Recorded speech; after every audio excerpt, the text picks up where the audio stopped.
Hello! Magandang buhay sa inyo! Nag-cream na naman nga yung mga mare nyo. Cravings ba to o general cleaning?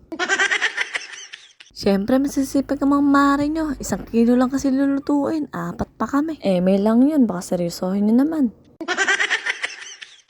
O siya, samahan nyo na kaming kumain at baka kung ano pang gawin ng mga mare ko. Baka pati itong tindahan ay maitaob namin sa sobrang sipag ng mga to. O, di ba ang sarap kumain, lalo na kapag may kasabay ka. Ang hirap kasing mag-isa, kausap mo lang sarili mo. Agoy, ito talaga yung pinakamasarap na part sa kainan. Yung pagkakain mo, magta-take out ka pa. Kita mo naman, dito ako nakatira, pero nagtabi pa ako ng sakin.